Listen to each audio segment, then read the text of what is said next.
Tapi apakah benar kamu pernah ngata-ngatain Koruben Chong di depan anak-anak? Terus kalau masalah kenapa muncul sampai ada isu 200 juta, 280 juta, kamu tahunya itu gara-gara apa itu? Tapi masalah yang pesugihan itu, kamu beneran pesugihan?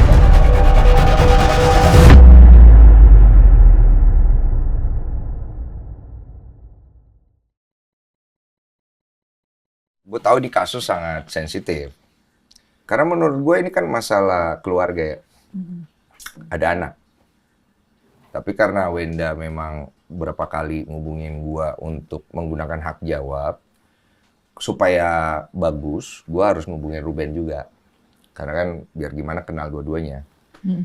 Jadi kemarin tuh tim udah ngubungin Koruben ya? Iya. Udah, tapi memang Korubennya waktunya belum bisa. Mungkin gue akan lebih melihat titik masalahnya di mana, Sarwenda pengen pakai hak jawabnya. Apa ya, itu kan kalau salah-salah, kalau benar-benar. Ya kalau misalnya emang ada kesalahan yang harus aku rasa salah, ya aku harus mengakui itu. Dan aku mengakui aku salah. Gitu. Ada beberapa hal ya Ada yang beberapa memang hal, kamu juga betul. perlu klarifikasi Betul. lah ya. Oke, jadi ini kan awalnya itu dari mana? Awalnya, kenapa sampai akhirnya jadi rame? Menurut kamu awalnya dari mana? Awal dari aku salah karena aku adalah seorang public figure dan bagaimanapun keadaan emosi aku, mestinya pada saat di publik aku tetap harus menjaga tutur kata aku. Kamu merasa awalnya itu dari yang kamu live itu atau karena tidak diizinkan untuk ketemu anak gitu awalnya, terus akhirnya dibahas masalah nafkah yang berhenti. Masalah itu tuh kok, itu kan Nah, menurut aku itu masalah pribadi, masalah ranah keluarga yang seharusnya dibahas di personal gitu. Tapi tiap kali aku tanya, tiap kali aku ini pun tidak ada respon gitu. Jadi ya akhirnya itu bisa sampai ke publik, aku juga bingung gitu loh. Karena kan posisinya kalau nafkah dan saya tidak pernah sama sekali melarang. Itu yang paling penting pertama dulu. Saya tidak pernah membatasi, saya tidak pernah melarang anak saya ketemu sama ayahnya. Karena bagaimanapun saya punya cerita dengan dia. oke. Gitu. Saya usaha, saya tanya gitu, tapi tidak ada respon. Jadi saya juga bingung harus kayak gimana. Akhirnya dilempar ke pengacara dan kadang-kadang dilempar ke anak. Dan anak-anak kan ya masih anak-anak, ada kadang jam waktu mereka pegang handphone dan tidak gitu loh. Secara personal saya juga tidak, lebih sangat jarang mengecek handphone anak-anak saya karena menurut saya waktu dia anak-anak dengan beliau, mereka mau chat, mereka mau telepon, silahkan. Saya juga tidak pernah membatasi. Itu aku Gitu. kurang paham. Maksudnya kan kamu ngubungin Koruben. Saya ngubungin beliau, Heeh. tapi tidak ada respon dari beliau. Untuk masalah waktu dia sama anak-anak gitu Ya kan. misalnya kita lagi chat nih, Hmm. lagi chat tentang anak atau apa, saya tanya sampai yang terakhir deh, anak-anak ulang tahun gitu, dia pun tidak respon. Itu aja sebelum itu dia sudah 6 bulan tidak chat saya.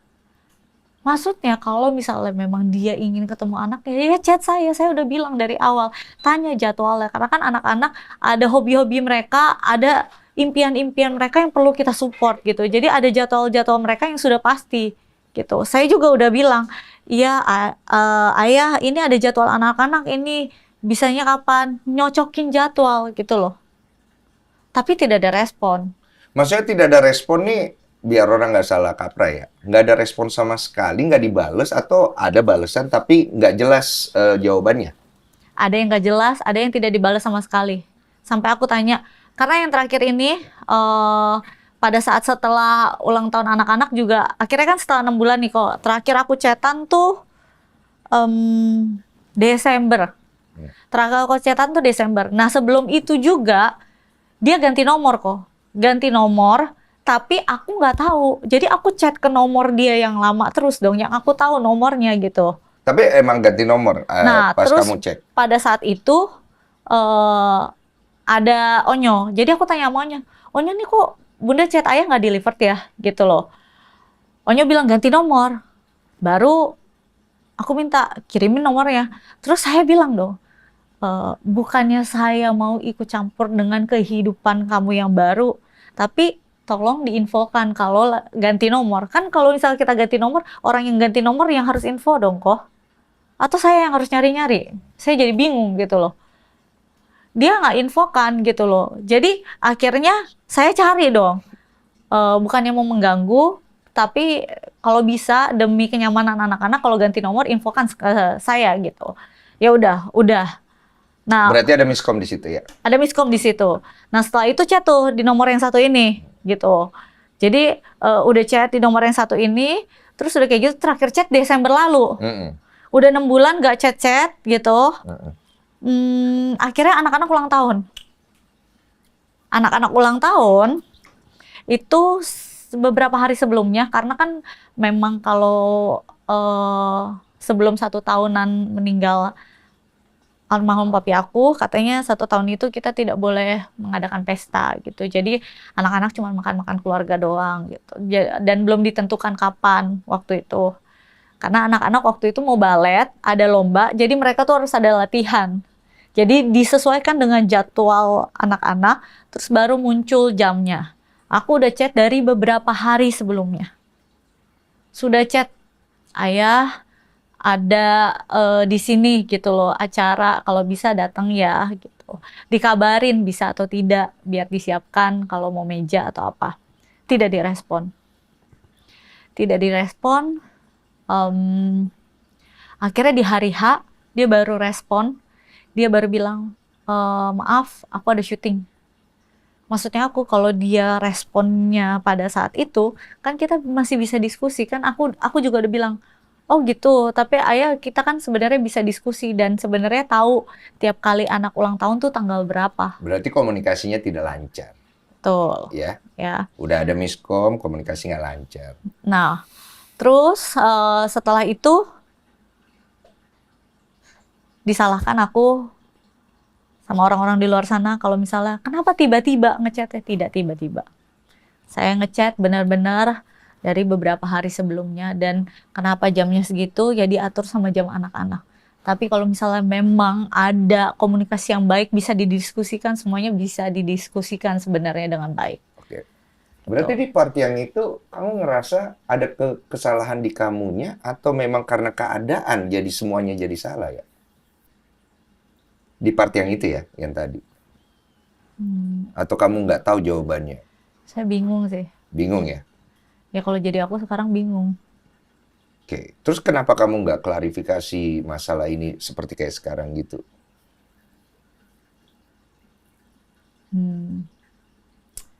Karena menurut aku ini adalah masalah pribadi. Sebenarnya semua ini aku inginnya dibicarakan secara pribadi.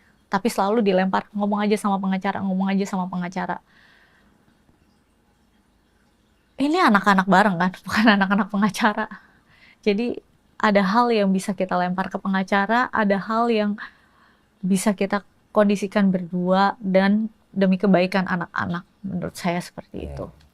Sebenarnya waktu itu permintaan maaf yang kamu bikin itu arahnya buat... Arah aku minta maaf itu ya karena sebagai public figure, aku tahu kalau misalnya omongan aku itu tidak pantas di ranah publik. Jadi aku minta maaf, mencontohkan segala sesuatu yang tidak baik. Makanya aku lebih memilih diam. Kalau misalnya ditanya, banyak nggak yang aku simpan?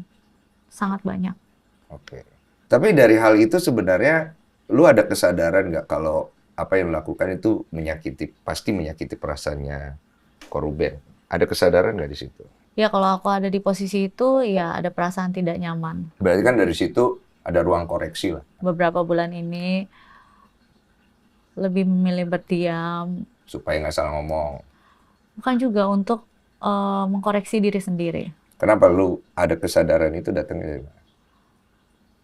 Satu, aku nggak mau bikin huru hara. Oke. Dua, aku tidak mau melibatkan banyak orang.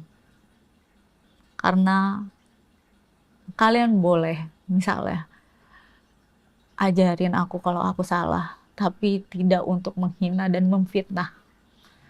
Ranahnya sudah banyak ini, gitu. Aku tahu aku salah. Aku juga tahu kalau misalnya aku mau memperbaiki ini. Tapi kan aku yang lakuin. Jadi aku nggak mau melibatkan banyak orang di dalam ini. Makanya aku lebih milih diem. Karena kamu tahu kamu kan punya anak ya. Tuh loh.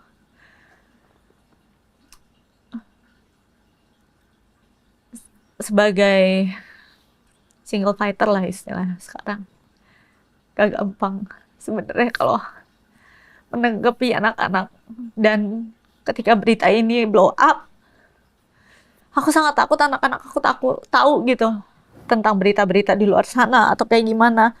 Aku bisa ngecekin medsosnya di mereka atau kayak gimana, tapi karena aku nggak bisa ngejaga teman-temannya mereka atau kayak gimana yang berhubungan sama mereka gitu. Dan thank you. Dan ternyata ada berita yang emang udah nyampe ke Cici. Bukan dari aku, bukan dari ini. Aku juga nanya, kok bisa tahu? Berita apa? Ya tentang kegaduhan di luar sini. Mereka jadi kena ini juga, kena bully atau gimana? Ya, satu hal yang aku mau klarifikasi dengan benar di sini adalah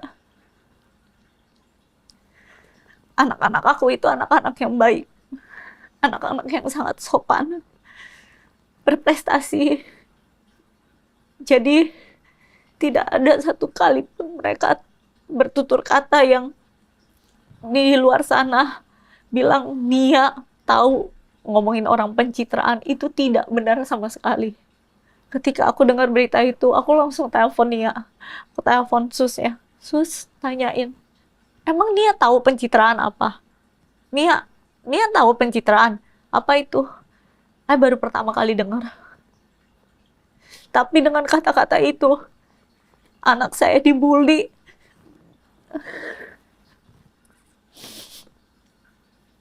Di media sosial sekolahnya dibully.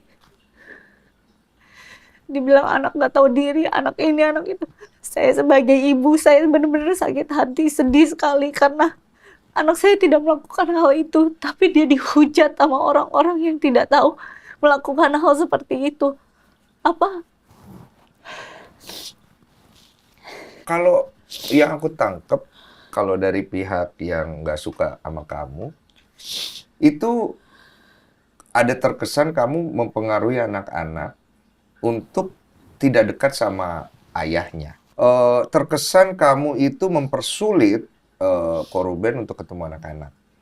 Maaf ya, ini gue berdasarkan dari yang mengkritik kamu gitu. Apa itu benar? Dari awal sampai sekarang aku selalu bilang dan konsisten, aku tidak pernah mempersulit. Dan aku tidak pernah mempengaruhi anak-anak. Bagaimana cara membuktikan itu ya? Sebelum terjadinya perceraian ini, aku juga udah sempat tanya ke anak-anak, bagaimana kalau misalnya ayah sama bunda nggak satu rumah lagi. Jadi perceraian ini terjadi nih bukan tiba-tiba. Emang udah ada lama sekali dan prosesnya panjang. Dan di dalam proses itu ada anak-anak juga. Kenapa ada anak-anak? Ada hal-hal yang mereka ketahui. Seperti ternyata aku baru tahu kenapa mungkin ada rasa amarah. Ya karena anak-anak itu mendengar pada saat, jadi mereka tidur. Nih Cici tidur nih. Tapi ada pertikaian sedikit gitu, ya pertikaian lah. Dan aku selalu bilang, boleh nggak kalau misalnya mau ngomong, kita di ruangan lain. Jangan di lokasi yang sama, walaupun anak-anak tidur. Gitu. Tapi tetap ada percekcokan di sana. Jadi ternyata Cici mendengar itu. Jadi dia pura-pura tidur. Dari mana kamu tahu Cici dengar? Karena Cici yang ngomong akhirnya. Oh, Cici ngomong, ayah marahin tuh gara-gara ini. Dia kan nggak suka kan sama keluarga Yuh. Aku kaget. Kenapa Cici bisa bilang kayak gitu? Iya, ayah dengar. Kapan dengar ya? Ai itu kebangun tahu Bun. Pada saat kalian ngomong, Ai dengerin tapi Ai pura-pura tidur. Jadi makanya aku selalu bilang boleh nggak di tempat yang lain gitu. Selalu aku bilang kayak gitu, tapi selalu di tempat yang sama. Jadi di situ aku kayak terpukul sekali. Dari pas kalian masih bersama? Masih bersama. Oh. Pada saat Onyo hadir, nggak lama anak-anak ada psikolog. Kenapa kamu bawa ke psikolog anak-anak? Trigger awalnya adalah waktu itu Cici Talia tantrum. Gara-gara apa dia tantrum waktu itu kalau? Tantrum nggak tahu kenapa, jadi dia tuh kayak tiba-tiba jadi kayak nangis, bisa pukul-pukul gitu loh. Oh. Tantrum kayak gitu. Jadi Iya. aku sebagai seorang ibu sedih, dan dia ada melakukan sesuatu hal di sekolah yang menurut aku Kaget. tahu dari gulunya, yang menurut aku sebagai orang tua bener-bener kayak terpukul sekali. Kenapa bisa kayak gitu? Apa itu? Kok bisa? Aku juga kaget. Oh, itu pada saat aku denger aku sedih banget. Di psikolog itu dia terapi tuh. Iya. Apa penyampaian psikolog ke kamu mengenai kondisi? Menjadi dia juga tidak mudah kok. Kenapa? Di umur segitu. Aku melihat dia anak yang sangat sensitif. Dan banyak hal yang dia pelajari lebih cepat daripada umur dia seharusnya. Salah satu contohnya ya dengan kasus-kasus kayak gini, dia lihat di luaran di berita kayak gimana gitu. Aku juga ngomong sama dia pelan-pelan, karena kan ya anak kecil kita ada keinginan. Anak kecil pun ada keinginan. Kalau aku dari dulu kok menghormati keinginan sama-sama, kita cari jalan tengah. Apalagi Cici udah umur 11 tahun, jadi udah mulai bisa vokal mengutarakan apa yang dia pikirkan sebenarnya. Aku selalu bilang, apa yang Cici lihat di luaran sana, berita atau apapun, dari teman, dari siapapun gitu, kalau Cici nggak ngerti, tolong tanya sama Bunda. Biar Bunda bisa jelaskan. Pernah nggak dia nanya kayak mengenai papanya gitu ke? Yang aku kaget sih dia tiba-tiba tahu pengacara papanya. Karena posisinya kan dia nggak tahu, dia nggak kenal sama sekali. Terus aku tanya, kenapa bisa tahu? Iya, jadi pada saat temannya Lia nge-scroll gitu ya kan, medsos, ada dia dan temannya juga tanya gitu lah. Jadi tahu dari temannya. Terus apa yang tercipta di kepalanya itu gara-gara tahu itu? Kenapa sih dia ngomong kayak gitu? Terus kamu jelasin apa? Aku tanya yang mana? Biar spesifik ya. Biar spesifik, karena kan podcastnya dia banyak banget ya kok. Jadi aku nggak tahu yang dia tahu tuh yang mana gitu loh. Podcast atau itu maksudnya yang Wawancara ya, dia kan banyak gitu. Dan aku nggak tahu spesifik yang dia lihat sama temennya itu, yang dia tahu, yang temennya Iya. tanya itu yang mana. Tapi sampai sekarang dia nggak mau kasih tahu. Ya itulah. Terus dia nggak mau bahas lagi. Jadi Pesugihan dia ada nanya? nggak ada, Kalau itu dia nggak nanya yang itu. nggak ada. Tapi masalah yang pesugihan itu, kamu beneran pesugihan kah? Maaf ya, saya maksudnya gue harus objektif sekali gitu. Maaf, saya minta maaf sekali lagi. Nggak, maaf kok aku senyum karena aku syuting kok di situ. Syuting ya? Aku syuting program KBP, The Lost World. Ada videonya. Program di YouTube ah? Program di YouTube, dan waktu itu pada saat COVID, jadi dijualnya tuh di online kok. Oh, oke. Tiketan gitu. Jadi kalau mau beli, mau nonton harus beli gitu. Itu kamu yang punya program atau? Bukan. Beliau yang punya program, aku syutingnya juga sama Jordi juga gitu. Terus emang lagi ke Gunung Kawi itu?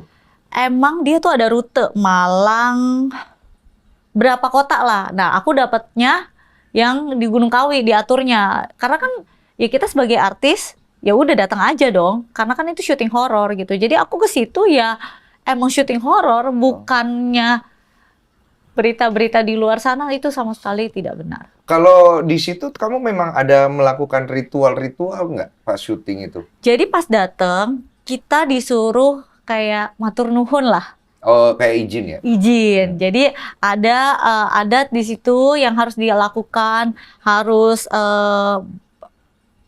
makan nasi kuning deh, pokoknya bareng-bareng tapi semuanya sama bareng-bareng sama kru gitu. Adat lah gitu ya? Iya, ritual nggak ya jatuhnya itu? Oh, tradisi lah. Tradisi ya. Adat, adat kebiasaan orang Iya, sana untuk menghormati kan? menghormati karena kan Tapi- kita datang ke sana izin mau syuting gitu. Tapi nggak dikasih tahu kalau saya mau pesugihan gitu-gitu, enggak kan? Nggak ada begitu gitu kan? Nggak ada kata-kata pesugihan itu 1000% nggak ada. Kamu oke kalau saya teleponin pesulap merah? Boleh? Boleh ya? Karena isu ini yang ngebawa awalnya pesulap merah yang aku tahu. Hmm. Jadi biar langsung gitu loh. Nah ini. Bro, lagi ngapain? Lagi baru selesai syuting tadi, ini lagi ngedit. Ini gue kan sebenarnya lagi podcast sama Sarwenda. Ini tiba-tiba gue lagi ngobrolin masa pesugihan. Dan gue inget kan yang ngebawa awalnya masalah pesugihan itu kan dari lu dulu tuh. Betul. Nah ini kan kebetulan ada Sarwenda langsung. Mungkin ada. beliau ada depan gue. Oh, oke. Lu pengen ngomong langsung sama Sarwendanya? Boleh dong, boleh. Iya, dong. biar ini ya, nih Wen. Nah, Apa? ini enak nih, dikonfrontir langsung kan. Iya. Hadir, halo Komenda. Halo. Nah, jadi gimana sebenarnya faktanya tuh menurut kuncinya kan kalau kemarin saya tegasin kalau di konten-konten YouTube sebelum saya, pada kuncinya bilang Sarwenda yang pernah kesini, cuma kan jadi simpang siur tuh.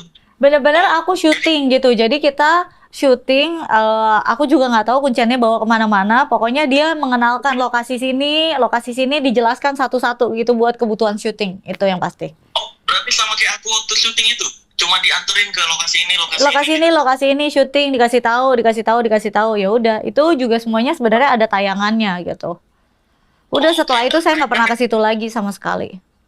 Tayangannya masih ada sampai sekarang. Tayangannya itu kebetulan program dari MOP ya, KBP.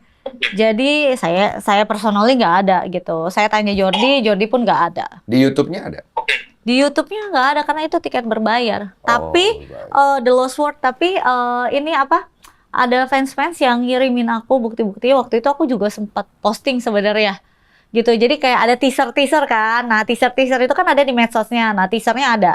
Oh, oke. Berarti yang diucapkan kuncinya ritual itu nggak pernah ya?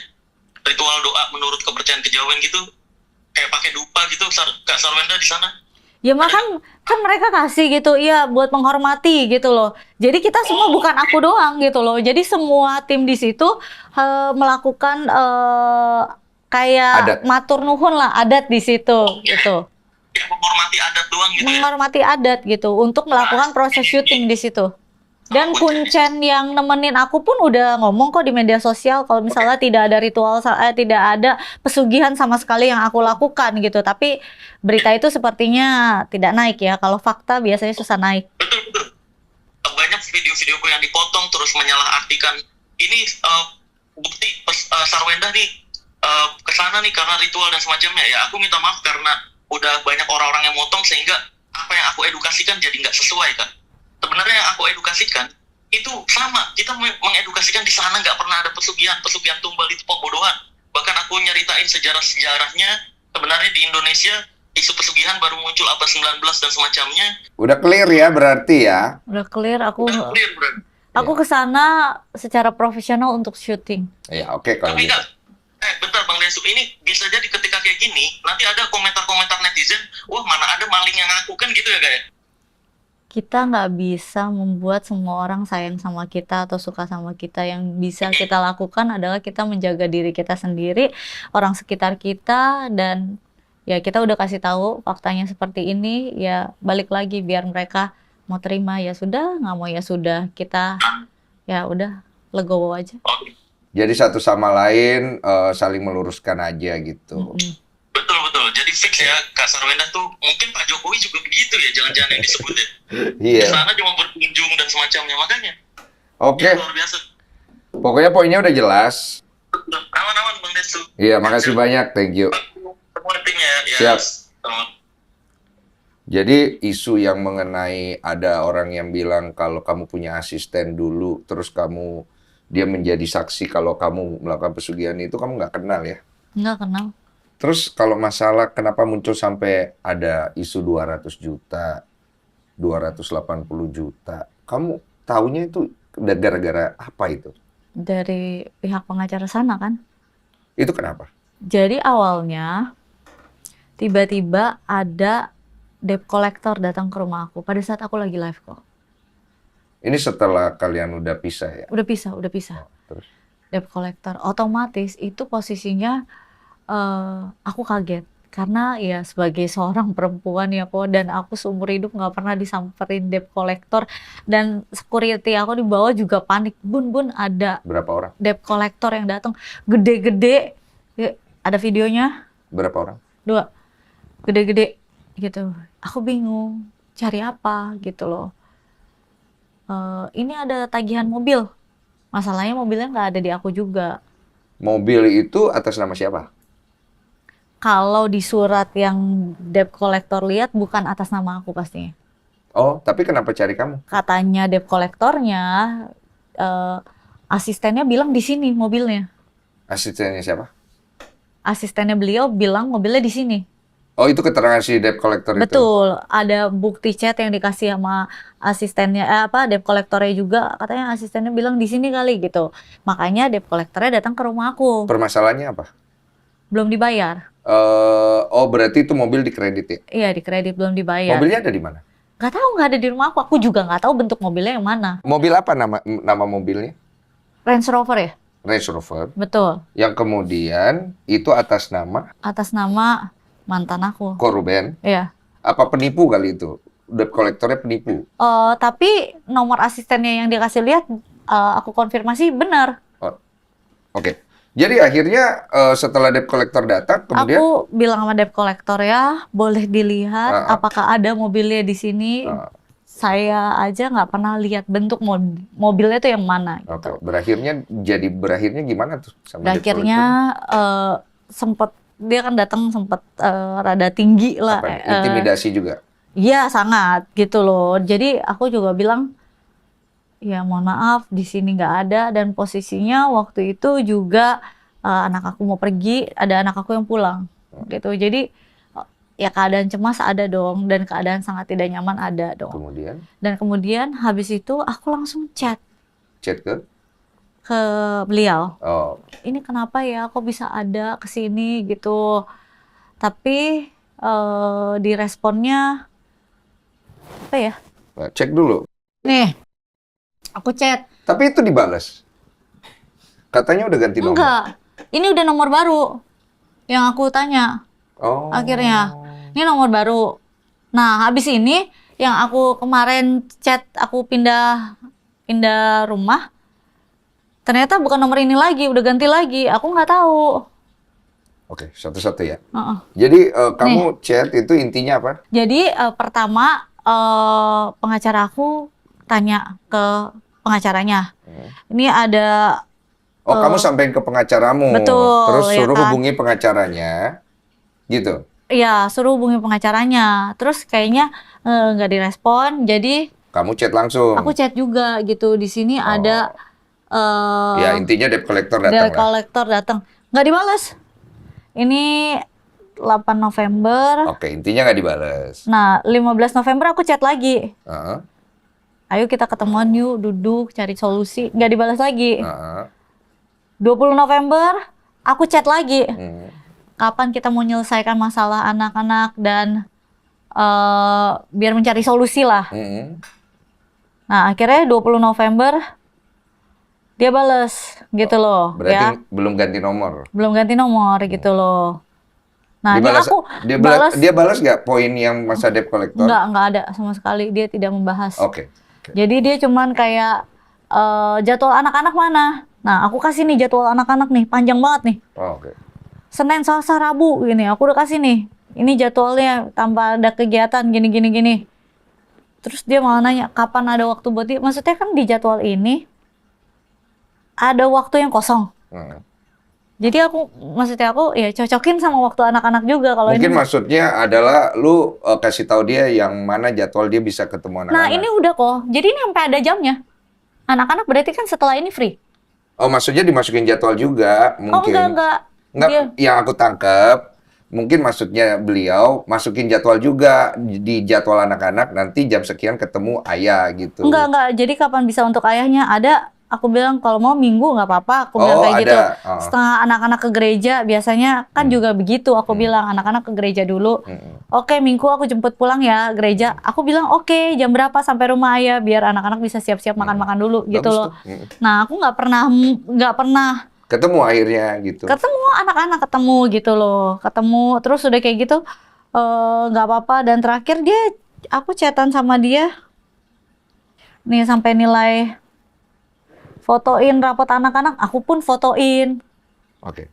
Nah, Nah, terakhir chat itu akhirnya Desember astaga. Desember 20. Desember 20. 2025. Iya, 2025. Dia udah nggak pernah chat lagi. Sampai akhirnya 2 Juni. Ini 2 Juni aku chat ayah tanggal 5 Juni ulang tahun Thalia Tania, ada acara makan-makan di ini jam segini-segini. Ayah kalau bisa datang nanti kabarin ya. Dia tidak balas sampai akhirnya dia balas di tanggal 5. Oh. Gitu, di tanggal 5. Dan aku bilang ya, dia bilang ini jam live. Oh gitu ya. Aku bilang soalnya Mungkin sibuk kerja. aku udah chat dari Selasa sebenarnya. Jadi kalau ada waktu sebenarnya kalau buat kita koordinasi aku juga bilang gitu. Jadi tapi kalau ayah baru kasih taunya tanggal 5, kita kan nggak ada waktu buat koordinasi. Aku bilang kayak gitu. Jadi maksudnya kalau ya kan aku udah chat dari tanggal 2. Ya kalau kita mau koordinasi, maaf ini nggak bisa jam-jam segini. Aku kan bisa kasih tahu, oh ini anak-anak karena ada balet-balet gitu. Komunikasi nggak lancar. Iya, betul ya. Jadi Oke. akhirnya dia tanya lagi, anak-anak libur sampai kapan? Segini-segini dia ada umroh gitu, tapi anak-anak ada lomba juga gitu. Aku bilang, tanggal 6 bisa ya? Aku tanya lagi, oke. Tanggal 16 bisa ya? Oke. Oke, pasti aku sampaikan. Aku tanya berkali-kali, kan tanggal 16 dia mau janjian. 15 aku chat, ayah besok jadi ketemu anak-anak jam berapa? Nggak dibalas. Aku tanya lagi, malam itu siang aku tanya, malam aku tanya lagi, ayah gimana besok? Aku mau atur waktu buat anak-anak besok. Maksudnya ya anak-anak kan perlu persiapan, mandi dulu, makan dulu, dan lain-lain. Jadi biar aku bisa atur waktunya gitu. Jadi sebenarnya Tapi nggak dibalas lagi gitu. sebenarnya kamu nggak ada keberatan kalau anak-anak sama ayahnya gitu. Aku nggak ada keberatan, cuman kan ada beberapa hal yang sudah kita diskusikan lah, beberapa hal kesehatan yang perlu diperhatikan ketika bareng sama anak-anak gimana. Udah tinggal duduk bareng aja. Gitu. Bener, emang aku sangat ingin sekali duduk ngobrol. Aku sangat terbuka sekali gitu loh. Aku malahan bilang kapan kalau misalnya emang kita bisa duduk ngobrol selesaikan baik-baik itu malah lebih bagus. Terus kenapa akhirnya nyangkut ke masalah rumah, masalah 200 juta?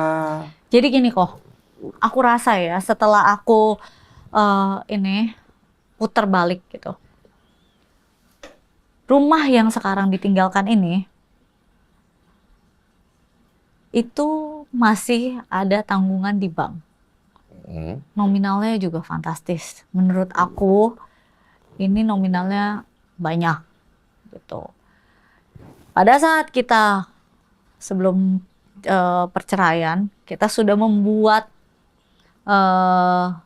surat notaris pembagian harta. Ini berdasarkan pengadilan atau kalian berdua aja? Notaris berdua dengan pengacara. Udah, ini kita diskusi loh. Oke. Aku ada chatnya, kita diskusi dengan baik-baik Oke, gitu. terus. Jadi diskusi hak asuh di mana gitu, pembagiannya apa. Dari awal aku minta ya udah nggak apa-apa. Aku hanya minta satu aset ini aja. Aset waktu itu ada berapa? Ada 4. Ada 4. Ada 4. Aku cuma minta satu aset ini aja. Aset yang rumah. Di Cilandak ya? Iya, di Cilandak. Cepete ya? Iya, di Cilandak. Di Cilandak. Yang 3? Yang 3 nggak apa-apa buat dia. 3 tuh apa aja? 3 ada rempoa, ada villa, ada apartemen. Oke. Ya. Udah. Pembagian begitu? Ada pembagian. Udah begitu. Terus? Terus dia bilang, jangan. Udah kamu 2 aja, biar adil. Oh bagus tuh. 2. Oh. Dan ada chatnya juga, kamu bisa capture chat ini untuk dijadikan bukti. Oke, fair lah. Dia bilang kayak gitu. Oh. Terus aku bilang oke. Tapi ini masih ada di bank. Yang aku tahu, yang di bank itu tadinya cuman yang Cilandak. Oh, kamu tahu kalau Cilandak itu dijaminkan di bank? Dijaminkan di bank. Terus Kamu taunya dijaminkan di bank buat apa yang Cilandak? buat yang Cilandak itu dijaminkan di bank. Jadi gini, rumahnya awalnya surat tanahnya udah lunas. Mm-mm. Gitu. Emang dari perusahaan. Mm-mm. Setahu aku ya, karena aku Itu beli rumah atau tanah doang yang Cilandak? rumah tanah kok, hitungan tanah. Jadi orang biasa jual tanah karena rumahnya udah emang dibeli tanahnya untuk dihancurin gitu loh. Oh, Kan ada kan rumah tua. Iya, rumah tua banget yang emang bener-bener orang kalau beli rumah itu pasti buat dihancurin gitu, beli Oh, tanah Jadi istilahnya. ibaratnya beli tanah aja. Jadi beli tanah, emang beli tanah. Terus yang direnovasi apanya? Bangun ulang dong kok. Oh, berarti dia bangun ulang. Soalnya aku nangkep di berita katanya kamu meminta rumah itu direnovasi. Itu beritanya. Saya nggak tahu nih berita benar atau tidak, ini yang saya Maaf tangkap ya ya. kok, maksudnya mungkin ada berita-berita yang dari Koko, aku nggak pegang medsos. Jadi akhir-akhir ini untuk menetralisir keadaan aku sendiri juga, aku tidak membaca berita-berita di luar sana gitu. Makanya aku langsung tanya ke Iya. kamu aja. Soalnya berita yang aku dapat itu kamu katanya minta renov rumah itu. Enggak, dari awal kita bangun ulang. Oh, berarti dibangun, diratakan terus dibangun. Dibangun, dari Jadi- awal emang kita udah diskusi untuk bangun ulang. Yang beli tanahnya siapa waktu itu? Ruben, Oke, dia beli nih. dia beli tanah. Terus kemudian dibangun rumahnya. Iya dihancurin Iya, rumahnya, dibangun, desain Siapa juga. yang minta dibangun? Desain bareng-bareng, kan bareng-bareng. Oh, rencananya buat apa rumah itu? Iya buat bareng. Kan Buat waktu itu belum ada kepikiran sama sekali Belum akan berpisah. belum berpisah gitu loh kok. Gitu. Dibangunlah rumah itu. Dibangunlah rumah itu. Setelah itu rumah itu sudah dibangun, sertifikatnya itu dijaminkan di bank gitu. Jadi dia bilang sertifikatnya dijaminkan ya untuk biaya bangun rumah. Oh, karena mau bangun. Karena mau bangun Kamu gitu loh. tahu. Aku taunya semalam sebelum dia harus aku misalnya tanda tangan. Dia selalu kayak gitu kok. Oke. Jadi emang tidak, komunikasi ini tidak baik dari pada saat pernikahan. Oke. Jadi Jadi pokoknya apa yang dia ngomong aku harus lu tanda tangan. Jadi aku dikasih tahu malam, besok ikut ya ke bank tanda tangan. Tanda tangan apa? Ya tanda tangan gitu. tapi dia jelaskan kalau ini uangnya nanti buat bangun rumah itu kan. Dia jelaskan tapi nggak secara detail kok, nggak rinci. Ya pokoknya ya ini buat bangun rumah. Uangnya berapa aku nggak tahu gitu loh. Jadi ya udah gitu. Karena emang rumah tangganya berbeda kok. Oke, oke. Tapi setelah itu memang keterangan dari pengacaranya Ruben, Pak Minola itu bilang kalau dia bayar kan Ruben itu 250 juta selama 41 kali. Dia nggak selalu bayar 250 juta. Bayarnya nominalnya beda-beda gitu. Iya, ada yang beda katanya memang. Dan menurut aku ada satu etika yang tidak sesuai. Tolonglah data-data pribadi boleh nggak ditutup? Maksudnya data pribadi. Iya, dari pengacara itu kan pengacara tahu etika mestinya. Nomor apa, bukannya kalau kamu mau tampilin harusnya ditutup ya. Kayak alamat ditampilin, semua alamat juga ketampil. Oh. Nomor rekening itu menurut saya itu pengacara, tapi tolong tahu etika yang mana. Dan Oh, waktunya pada saat nunjukin bukti kagak disensor dulu gitu ya. nggak ada gitu loh. Oh. Menurut aku bukannya pengacara tahu etika ya mestinya gitu loh. Oke. Apalagi itu almarhum papi aku dan papi aku udah nggak ada gitu. Apa yang lu mau bahas gitu. Dan ini bukan suatu aib, yang menurut aku ini suatu kebanggaan. Papi aku sangat sayang banget sama cucu-cucunya. Jadi dia emang kontraktor kok dari dulu. Papi aku dari dulu kontraktor. Jadi akhirnya dia bilang, ya udah sini gue yang bangun aja. Gue mau bangun buat cucu gue. Dia bilang kayak gitu dengan sangat happy-nya. Terus aku bilang, nggak usah apa, udah istirahat aja. Maksudnya santai-santai aja. Dia bilang, enggak. Ya udah, aku kan pakai desain interior juga. Semua vendor keluarin harga. Papi aku keluarin harga paling murah. Spek paling bagus. Mau ngomong apa, dia nggak ada duitin satu peser pun. Ini punya keluarga, nggak mungkin diduitin gitu loh. Jadi udah vendor nih datang. Ini sebelum bangun rumah ya, vendor datang. Ada 3 atau 4 vendor. Berapa belas, berapa puluh gitu ya kan. Papi aku kasih, jebret. Paling murah. Akhirnya rumah Akhirnya di vendor ke papi. Jadi di vendor ke papi. ya ini istilahnya by pitching kan jatuhnya kan. Iya. Bukan aku sembarangan karena ini papi aku. Malahan aku udah bilang dari awal sama papi, nggak usah pi. Suruh orang lain aja. Papi nggak usah capek gitu loh maksudnya aku. Nikmatin hidup aja lah gitu. Jadi tetap uangnya dari Ruben kan yang ngasih kan. Iya. Dia bayar. Bayar. Aku selalu bilang kok, hitam putih dia yang bayar. Gitu loh. Maksudnya aku, kita kan pada saat itu tuh masih menikah ya kok. Jadi ya bareng-bareng gitu loh. Bareng-bareng ini maksudnya gimana? Kan Bareng-bareng gini. Dia bayar. Habis itu mandet. setelah lebih dari 41 kali pembayaran itu. Mandet ya, mandet. Terus tapi pembangunan tuh udah setengah dan sempat berhenti 6 bulan kalau nggak Oke. salah. Ini aku tangkap setelah dia mengeluarkan 11 miliar lebih untuk Nggak tahu pembangunan. nominalnya lagi dihitung juga sama ini karena aku Kalau lagi menurut ingat. pengacaranya beliau kan Iya. begitu ya. Dan karena itu aku juga lagi print coba rekening korannya langsung gitu ditandain, maksudnya ya cocok logi lah kok. Itu Cocok. juga Iya. lagi didata juga sama. Tapi intinya Ruben yang bayar dulu nih terus Iya, kan ya. Uangnya itu dari hasil ini dijaminkan sertifikat. Dijaminkan sertifikat. Ya nilainya kamu nggak tahu. Nggak tahu. Dia bayarkan. Karena aku nanya ke bank pun sekarang, bang nggak mau ngasih tahu aku berapa sih nominalnya. Ya Kenapa? itu nanti kita lanjutkan nanti. Ini udah Oke. mandat abis itu kan, makanya sempat 6 bulan tidak ada pembangunan gitu. Tapi kan kadang tuh kalau bangun rumah kok, lu nggak bisa tinggalin setengah. Semen kurang lu harus beli gitu. Kalau enggak bangunannya rusak atau apa gitu loh. Jadi papi aku ada pakai duit dia sendiri juga gitu loh. Oh, nalangin ya. Nalangin dong, karena ya namanya rumah anak Iya, iya. pasti dia nalangin gitu loh. Bangun lah, biar lanjut. Biar lanjut lah gitu. Karena kan rumah Pondok Indah juga sewa kok ternyata. Ternyata nih maksud Ya karena awalnya aku nggak tahu, dibilangnya mau beli gitu loh. Jadi awalnya aku tinggal di apartemen pada saat COVID. Terus dia bilang, ya udah kita pindah rumah aja. Aku bilang kan kita masih ada rumah di Rempoa. Kenapa nggak mau pindah di Rempoa gitu loh? Kita ngabisin duit lagi buat sewa rumah. Aku nggak mau. Aku bilang kayak gitu. Terus dia bilang sama aku, nggak apa-apa ini kita rumahnya mau beli, tapi boleh coba istilahnya ya udah tinggal dulu aja gitu loh, tapi beli gitu dia bilangnya. Makanya aku bilang, ini emang bener kita mau ini. beli atau nanti mau dibeli kalau itu bagaimana bahasanya? Ya dibilangnya iya pokoknya tenang aja lah, ini pasti dibeli gitu loh istilahnya. Oh. Jadi dia lagi membuat aku mau pindah ke Pondok Indah ini gitu. Tapi mau bikin pindah ini dia tuh tiba-tiba ngomongnya kok. Jadi gini, ikut yuk datang.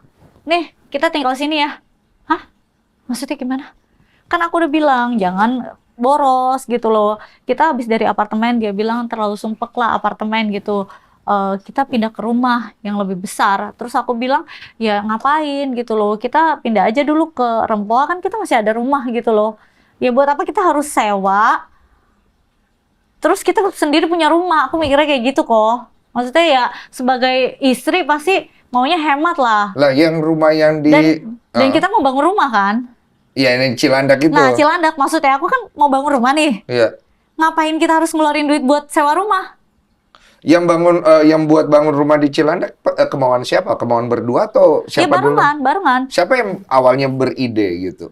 Ya karena kan kita udah muter-muter nih kok. Jadi pada saat COVID kita akhirnya muter-muter cari rumah yang sesuai gitu. Karena kan jadi dia nggak begitu mengerti desain gitu. Dan aku suka banget desain karena kan dari dulu papa aku Paham. Cuma kontraktor. yang ngide untuk kita beli barengan gitu. Barengan kok.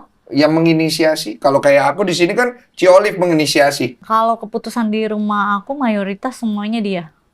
Dulu ya pada saat Oh, ini. berarti dari Koruben menginisiasi, Ya, kita cari rumah, iya, rumah. buat kita bangun gitu. Betul, Maksudnya. maksudnya ya kalau misal mau cari rumah, ini sesuai nggak dengan kebutuhan? Terus aku kasih tahu, kamu kan butuhnya ruangan ini, kayaknya kalau ini renovnya rada susah gitu loh.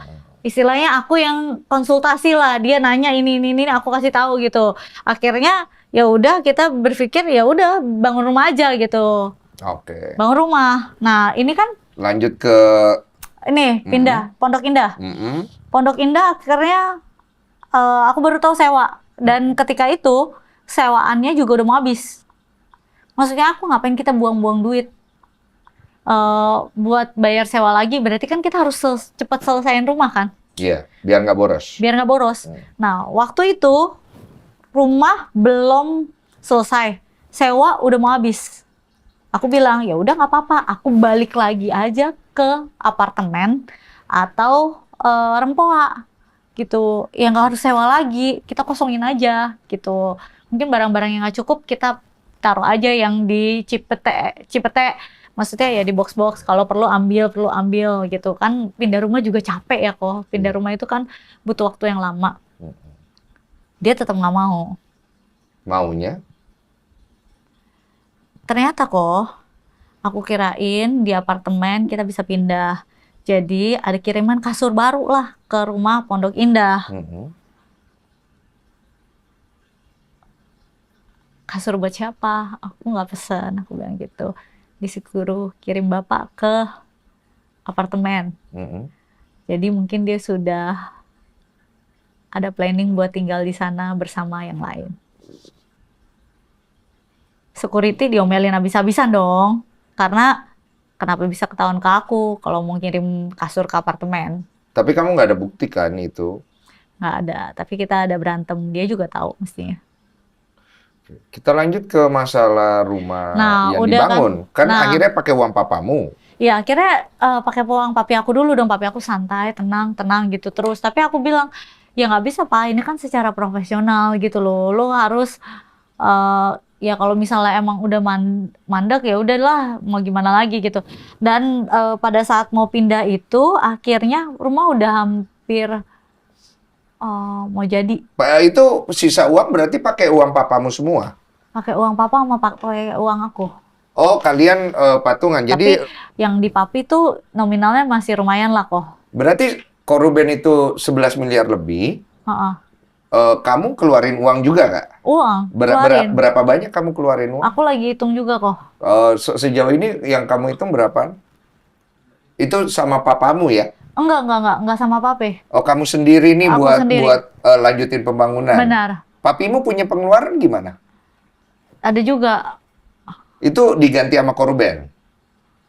terakhir mami aku chat setelah papi aku sudah pass away, dia lempar ke pengacara.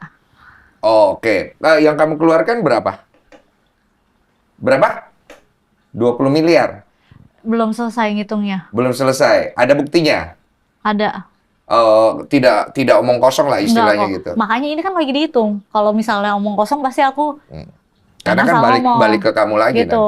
nanti. 20 miliaran keluar gitu. Betul. Nah, terus Ini itu masih berlanjut hitung ya kok, karena kan iya. bangun rumah itu kan nggak bisa instan yang kayak tiba-tiba ini gitu. Jadi harus ntar bangun lagi apa, dan Iya, bill-billnya kan. cicil-cicil kan. Iya, dan billnya kan banyak ya kok. Kamu simpen bill-billnya, Nah ini lagi minta ke semua vendor-vendor. vendor. Terus di dalam rumah itu ada lift ya? Ada lift? Itu kemauan kamu? Enggak, anak-anak. Oh, anak-anak yang mau? Anak-anak. Aku malahan seumur-umur di rumah aku paling jarang pakai lift kok. Hampir aku nggak pernah pakai liftnya. Karena aku, ya menurut aku jalan aja, jalan naik tangga. Aku lebih suka. Tanya, ya nggak? Di rumah aku yang paling nggak pernah pakai lift. Karena menurut aku ya anak-anak yang minta gitu, dan emang aku maunya jalan. Soalnya aku tangkepnya itu kalau di luar kamu itu banyak mau. Maaf ya. Iya. Ini kan dari yang kontra ya. Iya. Kalau yang dukung aku lihat ya dukung. Enggak, Dukung mah semua orang dukung gitu kan. Pasti tidak ada yang bisa kita perdebatkan di situ. Tapi kan aku lihatnya dari yang kontra ya. Enggak. Kalau dari yang kontra kesannya kamu banyak maunya gitu loh. Ya, yang kontra kan pasti udah nggak suka lah. Enggak, aku nggak. Menurut aku lift itu sampai aku nyari liftnya yang hemat listrik kok. Karena anak-anak mau, sampai aku cari pitching beberapa lift. Pokoknya aku mau maintenance rumah tuh murah. Oke. Dari masalah rumah ini, ada yang mau kamu klarifikasi nggak dari berita yang ada di luar sana? rumah tangga kita udah sangat dingin, udah bertahun-tahun lah kok sebenarnya gitu. Dan gongnya itu akhirnya berpisah pada saat rumah Pondok Indah mau habis kan. Gitu. Akhirnya kita ada berantem besar dan akhirnya memutuskan untuk perpisahan gitu. Dan akhirnya terjadilah harta semuanya dibaginya gimana-gimana dan Termasuk itu hak asuh. itu juga diomonginnya dengan baik-baik sebenarnya. Berarti everything baik-baik dari Everything awal. baik-baik gitu. Dan aku bilang, tadi balik lagi, aku bilang gini, kalau misalnya aku cuma mau satu aset tadinya kan, tapi dia bilang bagi 2, oke gitu. Tapi kan ini masih dicicil di bank, gimana ayah? Aku tetap yang lunasin, habis itu kita baru balik nama. Gitu. Aku yang tanggung jawab. Oke. Jadi, aku ngerasa, ya ini berarti sudah terselesaikan dong. Tiba-tiba, aku tiap kali chat gitu ya, kadang aku tanya gimana ayah pembayaran rumah aman nggak gitu. Ada juga aku mention gitu, aman kok nggak apa-apa gimana gitu. Terus tiba-tiba ada surat kok ke rumah, surat peringatan pembayaran.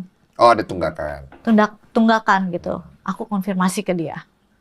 Ayah ini kenapa ada surat? Katanya nggak apa-apa, gimana ini? Enggak kok, udah apa gitu loh. Udah katanya ya. Aku tanya bang juga nggak mau buka. Maksudnya Kenapa banknya nggak mau kasih tahu kamu? nggak mau kasih tahu karena Kenapa aku ya? bukan debiturnya. Katanya aku bukan debiturnya gitu loh. Jadi informasinya tidak bisa disampaikan ke aku gitu loh. Jadi dia bilang udah. Ada beda informasi lah. Jadi beliau udah bilang udah bayar. Tapi kenapa surat datang? Iya, beda informasi. Benar. Aku konfirmasi ke bank dong. Nanya. Dia bilang dia tidak bisa memberikan info karena saya bukan debiturnya. Gitu. Jadi penyelesaiannya bagaimana itu? Nah, itu yang bikin saya dari kemarin itu sebenarnya saya bingung penyelesaiannya kayak gimana. Dan ini suratnya udah sampai mau dilelang. Oh, udah ada isi di situ. Iya, udah call 5 kalau itu sebutannya ya. Call 5 ya. Call 5 udah mau dilelang. Akhirnya kok aku ke bank. Ini rumah saya yang tempatin. Saya pun mentok sama beliau. Beliau nggak balas saya sama sekali gitu loh. Saya juga bingung gitu. Pengacara saya tanya ke pengacara dia, juga diputer-puter doang gitu. Ini mau diselesaikan atau tidak gitu kan? Maksudnya diputer gimana ya? Ya nggak tahu, nggak jelas, jawabannya nggak jelas gitu. Nanti saya tanya lagi, enggak kok bang udah aman gini. Tapi saya pas ke bank, ya ini sih udah mau proses lelang gitu loh. Itu beneran dari bank ada berita begitu bahwa Beneran. Akhirnya saya ke bank. Tunggakannya udah berapa lama emang? Dari tahun 2024 ya. Oh. Dari tahun 2024 kok. Jadi akhirnya aku ke bank, aku bilang kayak gini, gimana kalau misalnya over credit? Pindahkan ke saya. Utangnya berapa? Saya tanya dulu dong. Nggak dikasih tahu juga awal. Saya bilang saya mau bayar apa kalau saya nggak tahu utang yang harus saya bayar. Bank apa ya? Ya bagaimana ya bayarnya ya? Nah jadi maksudnya saya gini, saya mau membayar yang bukan hutang saya. Saya berusaha lah. Karena menurut saya itu adalah rumah impian anak-anak saya. Dan rumah peninggalan ayah saya. Kenapa saya selalu bilang rumah peninggalan ayah saya? Karena itu bangunan terakhir dia sebelum dia meninggal. Jadi saya sayang sekali sama rumah itu. Sayang sekali karena ada kasih sayang ayah saya di situ. Yang dia selalu bangga bawa cucu-cucunya pada saat pembangunan. Saya mau membayar tunggakan itu. Saya yang bayar tadinya. Saya udah bilang, ya udah nggak apa-apa. Pengacara saya bilang sama pengacaranya, ya udah gitu, boleh. Tapi pada saat itu tuker nama ya, langsung balik nama gitu loh, biar selesai lah masalah. Saya udah nggak mau pusing lagi karena menurut saya hidup saya udah sangat terlalu pusing gitu dengan perputaran kayak gini terus dan saya mau hidup tenang gitu. Saya tanya lagi ke bank, berapa, nggak bisa gitu. Tapi ini kalau mau over kredit gimana? Sampai akhirnya pengacara datang gitu ke bank. Sampai akhirnya eh, keluarlah ya satu nominal. Heeh. Saya bilang pertamanya harus cash. Saya bilang saya kalau cash saya nggak kuat. Berapa nominalnya yang keluar itu? 14 M kok. Berapa? 14 M. Yang sisa yang harus dibayar. Iya, tapi itu juga udah dikasih keringanan dan lain-lain gitu loh. Karena udah nunggak lama kan bunganya juga masih Berarti banyak. sudah sempat dibayar ke bank berapa? Itu nggak dikasih tahu kok. Karena supaya ketahuan nominal yang diambil. Betul, aku juga udah tanya, nggak dikasih tahu. Ini aja minta nominal 14 M ini keluar, itu karena aku bilang aku akhirnya mau bayar. Ya Ayo, kan harus ada datanya dong orang bayar kan? nggak dikasih kok, nggak dikasih. Ah, bagaimana sih? Nggak paham Iya, aku ini. aku juga capek kok. Coba aku tanya orang yang lebih ngerti nanti ya. Nah, itu nggak dikasih juga datanya. Aku cuma minta berapa sih nominal yang dipinjam gitu. Nah, ini udah oke nih kata pengacara aku, ngomong sama pengacaranya, udah oke. Tiba-tiba ganti lagi. Saya nggak mau. Kalau cuman kayak gitu pindah nama, harus dibayar balik uang-uang klien saya. Jadi saya bayarin tunggakan yang ada ini, dan saya juga harus balikin dia duit katanya. Oh, jadi maunya deal-dealannya kamu bayar sisanya 14 M di bank, Ah. terus uang Ruben yang sudah keluar kamu ganti gitu kan? Iya, ganti. Terus nanti dia bilang di media, kalau misalnya, iya itu rumah Sarwenda. Setelah dia Oh. jelek-jelekin saya semuanya kayak gini. Tapi menurut saya gini, pembagian yang sudah diatur dari awal tuh apa intinya? Dan aku tadinya tuh taunya cuma BDN kan kok. Cuman yang Cipete. Aku taunya cuman yang Cipete di bank. Terus karena rumah Rempoa tuh istilahnya nggak ada yang tinggal lah kok. Tapi kan itu bagian aku kan. Jadi aku tanyalah, ayah, surat rumah Rempoa di mana? Aku bilang kayak gitu. Kenapa kamu tanya itu? Karena rumah Rempoa nggak ada yang tinggal, aku bilang lebih baik dijual aja lah. Aku bilang kayak gitu. Tapi di pembagian Gonogini itu udah punya Udah punya kamu? aku, udah Oke. punya aku. Sama yang Cipete? Sama yang Cipete. Aku bilang gimana kalau dijual aja? Aku bilang aku mau jual. Mendingan ditabungin buat anak-anak aja duitnya. Aku bilang kayak gitu. Tiba-tiba dia infoin aku, kan ada di bank Kapan diinfoin? setelah perceraian. Kamu baru tahu? Baru tahu kalau yang Rempoa. Hah? Oh, dijaminkan juga? Dijaminkan juga. Aku nggak tahu. Kenapa dijaminkan buat apa? Ya aku nggak tahu kok. Oke. Kamu banyak gak taunya ya dalam pernikahan ini. Karena di pernikahan ini terlalu berbeda kok dengan pernikahan lainnya. Terus dia minta surat villa. Kenapa akhirnya dia berkoar gitu? Kenapa akhirnya dia pengacara yang ngomong ke publik? Aku rasa tuh karena surat villa. Jadi awalnya dia minta surat villa. Kasih dong surat villanya gitu loh. Villa kan punya dia kan? Berarti? Punya dia tapi ada di aku. Oh, oke. Jadi itu buat pegangan aku nanti pada saat udah balik nama, di perjanjian itu notaris udah ada tulisan balik nama, surat villa aku kasih ke dia, surat Cipete dia kasih ke aku. Oh, udah ada di notaris. Udah ada di notaris. Oh iya, ikutin aturan itu aja. Iya, gitu dan maksudnya. betul. Tapi kan sedangkan yang aku mau bayarin, ntar dia bilang minta bayarin gitu kan.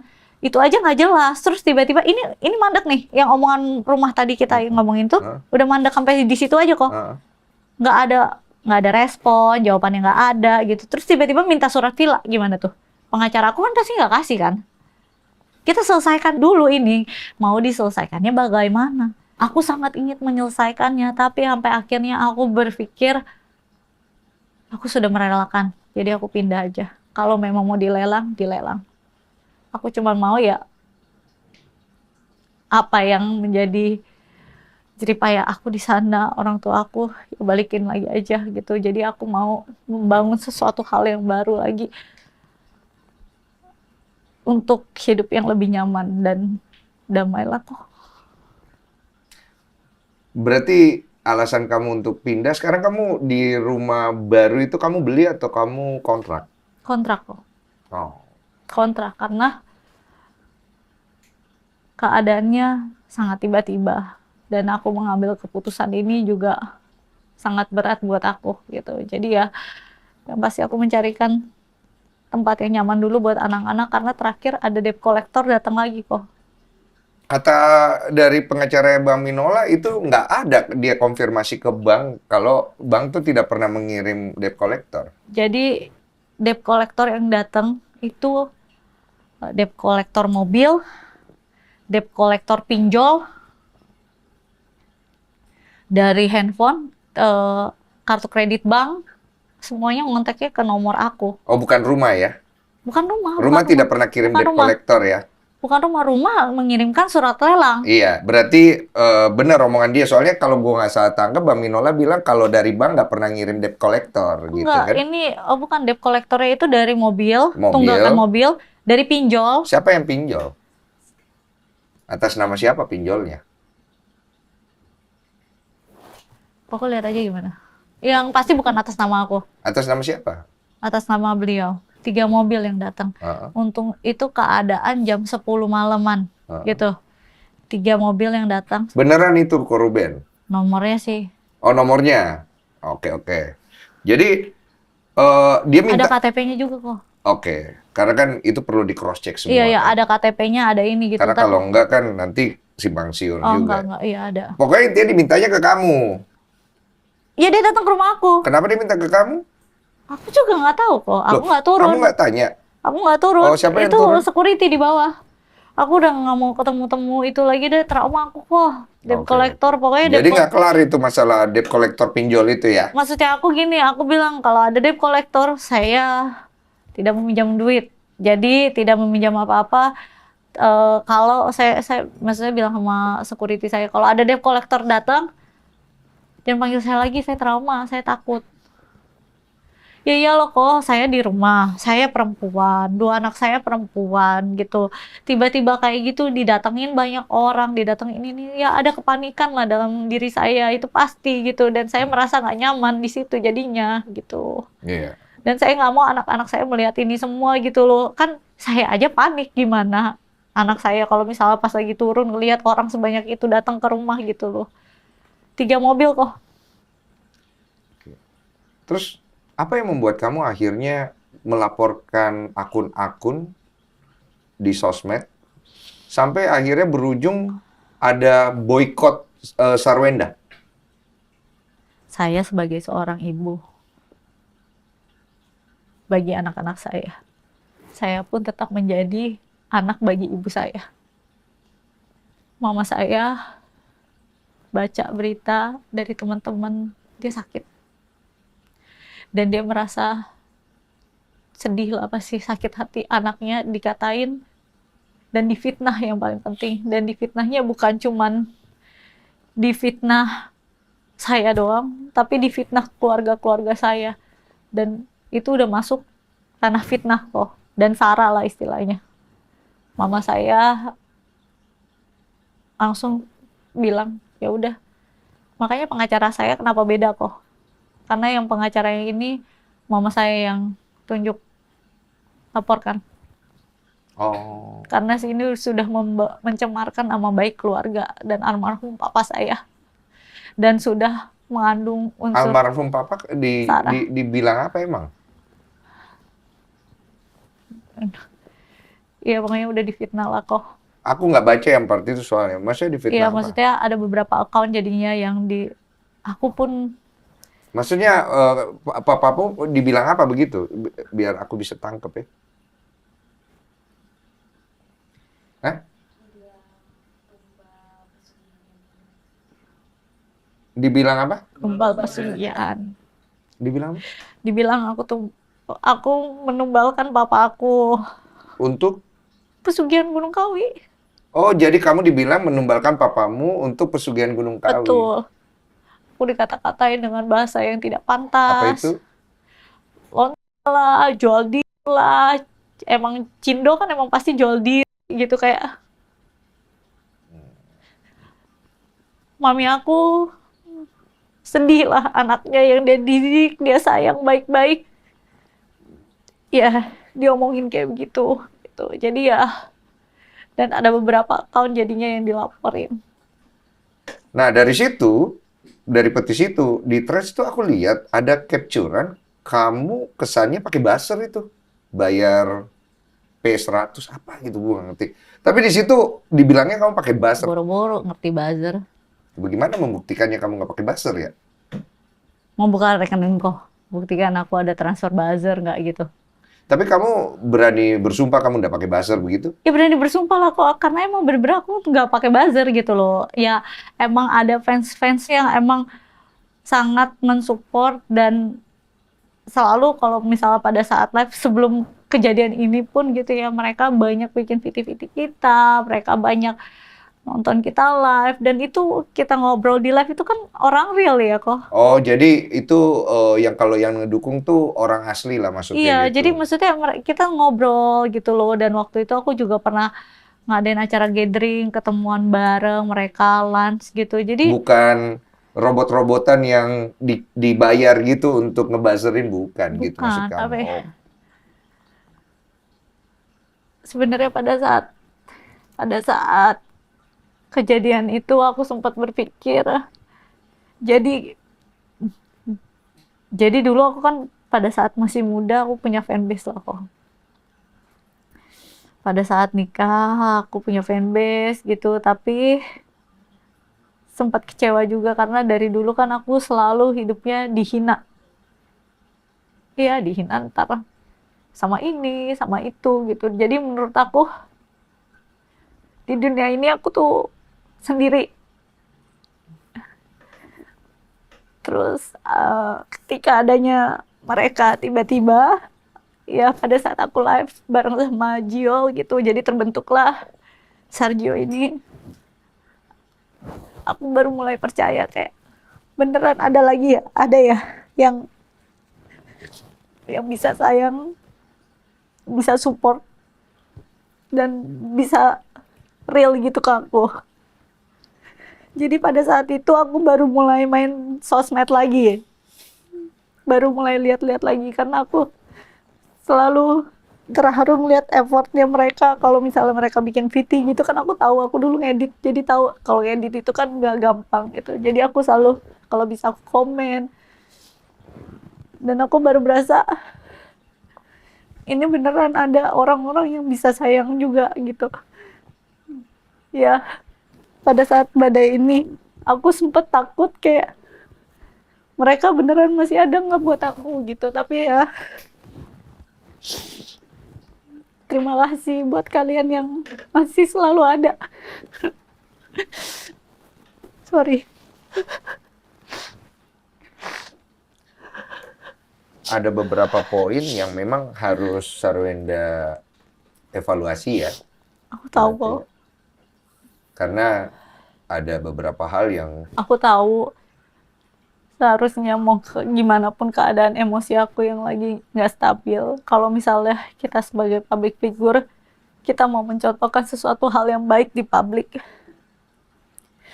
Dan waktu itu aku salah karena aku ada bicara sesuatu hal yang tidak pantas lah di publik gitu. Mestinya aku gak begitu. Jadi aku minta maaf juga telah mencontohkan hal yang tidak baik. Karena aku sebagai ibu, aku juga gak mau anak aku ngomong seperti kayak gitu di publik. Dan aku juga udah belajar. Aku tahu aku kalau ngomong mungkin ada sebagian menurut orang ngomongnya terlalu cepat-cepat. Aku juga belajar bagaimana caranya untuk lebih bertutur kata lebih baik lagi gitu. ya, dan juga mungkin ada beberapa hal yang pada saat live kemesraan ya mungkin harus maksudnya dievaluasi, karena kan biar gimana itu memang kan budaya Indonesia kan, kita tinggal di Indonesia kurang bagus dilihat. Itu sempat terpikirkan nggak, Wen? Kenapa awalnya aku live di rumah? Karena aku mau melihat tumbuh kembang anak-anak aku dan aku harus tetap bekerja. Jadi aku seneng ketika aku kerja, anak aku main di depan. Walaupun kadang kalau yang sering nonton live tahu suka berisik gitu, tapi Aku nggak mau ninggalin momen sama mereka, tapi aku harus kerja. Makanya dari dulu aku selalu live di rumah. Bukan karena hanya live bareng sama Gio doang. Tapi semua brand juga biasanya ke rumah. Iya. Tapi mungkin karena intensnya aku live-nya sama Gio, dan akhirnya aku dekat sama dia, ini yang menjadi masalah. Orang-orang merasa tidak pantas gitu. Karena anak-anak ada di situ. Aku akan coba gitu. Mungkin ada beberapa pekerjaan yang bisa aku kerjakan di rumah. Dan ada beberapa pekerjaan yang aku akan kerjakan di luar. Supaya tidak ada omongan yang tidak enak lagi.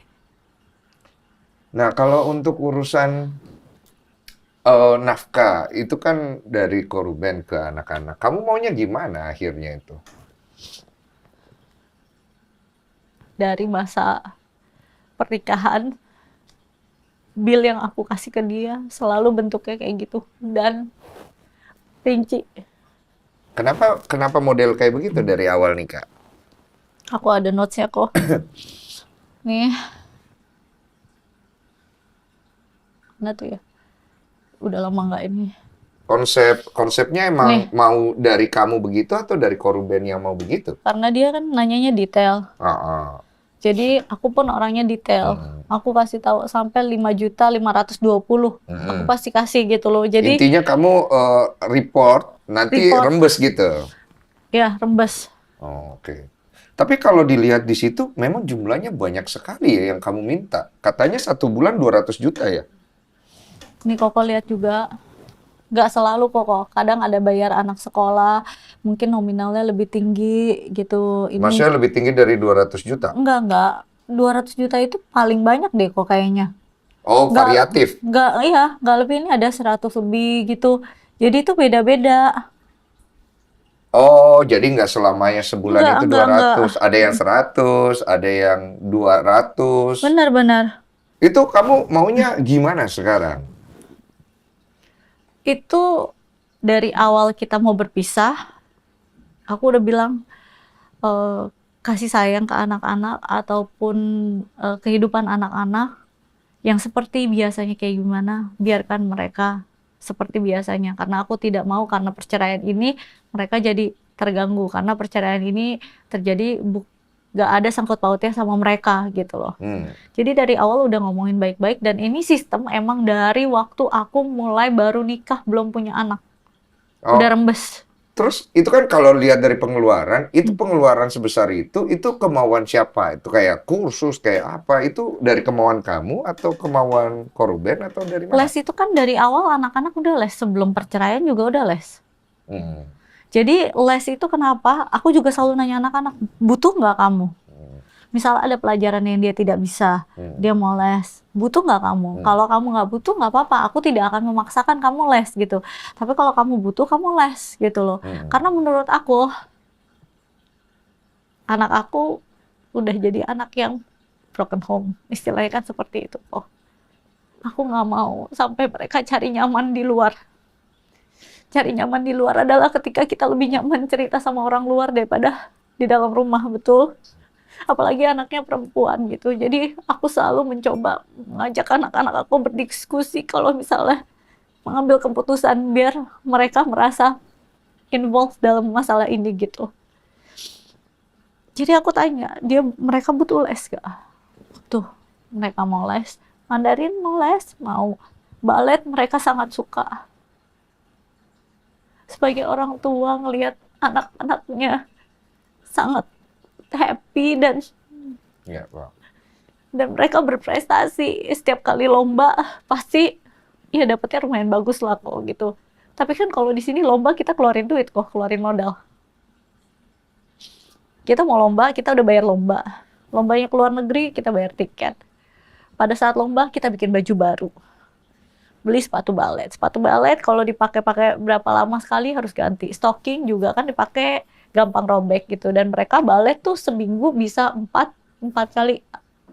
Iya, cuman Ini kan kita bisa diskusi. Aku juga pernah nanya.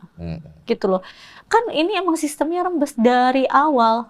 dia pun udah bilang sampai anak-anak kuliah saya akan menanggung. Kalau anggap Ruben, kok Ruben udah nggak bisa nanggung gimana? Dari Desember tahun lalu, ini udah berapa bulan, udah tidak menanggung lagi.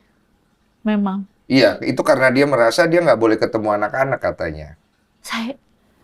Kan udah baca, Iya, Koko. iya. Aku tidak pernah menyulitkan dia ketemu anak-anak. Iya, iya. Aku pun menawarkan terakhir. Mungkin dia lagi kesulitan keuangan, mungkin. Dan aku tidak menagihkan duit lagi ke dia. Selama ini 6 bulan, berarti Desember terakhir itu, habis itu aku tidak pernah menagihkan duit sama sekali ke dia. Menurut aku kalau memang Pengeluarannya berarti kamu yang dan aku semuanya, handle. Oh. aku yang handle semuanya.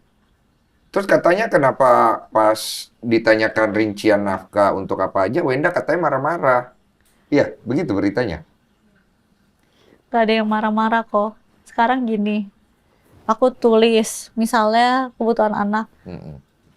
Masa kalau boleh ngomong kok kebutuhan anak-anak semua orang beda-beda aku rasa. Mm-mm. Jadi kita tidak boleh menyamaratakan Iya. gitu loh. Bukannya sombong, bukannya apa, tidak ada kesombongan di dalam sini. Hanya ingin menjelaskan bahwa kebutuhan anak-anak berbeda-beda. Mm-mm. Itu pun sudah yang aku tagihkan ke dia, ada tulisannya dibagi 2, dibagi 3. Ada aku bagi porsi aku dan ada yang aku tidak masukkan ke rincian itu kok. Karena menurut aku sebagai ibunya juga aku mau menanggung juga. Gitu loh kok. Istilahnya gini, kita beli sepatu kok. Brand A 500.000, brand B 5 juta, brand C 50 juta, istilahnya gitu. Jadi ya tidak bisa disamakan, kamu beli sepatunya yang brand mana, gitu loh. Paham, paham. Cuma kan kalau netizen kan melihatnya biayanya besar banget. Maksudnya gini loh kok, kebutuhan anak-anak tuh beda-beda. Aku ingin memberikan yang terbaik buat anak aku. Iya. Dan terbaik untuk setiap orang tua beda-beda. Betul. Dan Jadi nominal yang aku kasih ke dia, itu banyak juga yang aku tanggung sendiri. Dan aku tidak masukin bill itu. kenapa Jadi- kamu nggak masukin bill itu? Ya karena aku sebagai ibunya, aku mau beliin anak aku yang terbaik. Aku mau beliin dia sepatu. Aku mau beliin dia baju yang kayak gini. Aku mau beliin dia yang kayak gini. Dia minta ini, aku mau beliin ya. Menurut aku, selagi aku bisa ya aku akan memenuhi itu gitu loh. Anak aku kasih aku prestasi yang menurut aku membanggakan. Kenapa aku nggak bisa kasih mereka yang terbaik kalau aku bisa? Berarti kedepannya uang itu bagusnya gimana? Uang masalah, soalnya jadi masalah terus ya. Ya mungkin baiknya ke depannya kalau memang ayahnya mau bertanggung jawab untuk anak-anak, ayahnya bisa langsung bikinin kartu buat anak-anak, ayahnya pegang, transfer isi di situ, biar ayahnya tanggung jawab sendiri kepada anak-anak nanti gimana. Oh, maksudnya ini bikinin rekening khusus buat anak. Khusus buat anak, Oh. biar ayah masuk situ, masukin duitnya ke situ gitu. Terus Nggak usah lewat kamu gitu. nggak usah lewat aku, nggak apa-apa. Semua biaya anak aku yang tanggung aja. Biarkan itu menjadi tabungan buat anak-anak dari ayah. Oh, paham, paham. Jadi maksud kamu ke depannya ayah tuh bisa bikin rekening khusus buat Anak-anak, kewajiban dia ke anak-anak. Benar. Nanti anak-anak bisa ngambil sendiri ke dia. Untuk sehari-hari anak-anak kamu aja yang tanggung. iya, buat semuanya anak-anak aku yang tanggung itu biarkan menjadi tanggung jawab ayah kepada Iya, anak-anaknya tetap aja. kan dia pengen memberikan Benar. itunya. Oke, oke, Jadi oke. supaya nggak ada lagi yang bisa dipermasalahkan. Aku pengen banget anak-anak damai, aku juga damai gitu. Jadi sebenarnya kenapa bisa ada, gue nggak butuh 200 juta lu gitu. Itu tuh karena ada komen-komen sering yang komen gini, balikin anak lu kalau lu nggak bisa biayain 200 juta gitu. Oh, ke-trigger. Ya aku jawab begitu, gue nggak butuh 200 juta lo. Iya kan, 200 juta lu kan sebenarnya bukan Ruben yang ngomong, ya itu kan 200 juta, netizen. iya gitu. Iya, netizen kan. Benar gitu, cuman kan ya bagaimanapun ya Ke bawah emosi. kebawa emosi. Karena menurut aku sayang banget sama anak-anak aku kok. Nah, tapi itu tidak bagus. Iya aku tahu, makanya aku minta maaf. Dan karena biar bagaimanapun kan Ko Ruben itu pernah memberikan kebaikan pasti dalam hidupmu juga. Plus minus lah, semua orang kan pasti ada lebih ada kurangnya. Itu yang pasti jadi sorotan buat netizen. Sebenarnya masalah ini nggak akan kemana-mana kalau emang akhirnya bisa dari awal tuh komunikasinya bagus ya. Aku pengen banget kok komunikasi dengan baik. Aku pengen banget bisa ngobrol gitu. Aku pengen banget bisa ngobrol beneran, nggak dilempar-lempar ke pengacara. Aku pengen banget kok Iya, diselesaikan baik-baik. Dimulai baik-baik, diselesaikan baik-baik. Dan sudah selesai baik-baik, biarkan kita hidup jalan masing-masing. Istilahnya seperti itu kan kok. Dan bersatu ketika ada anak. tapi sulit ya. Sekarang ini sulit. Didoakan semoga kedepannya bisa lancar.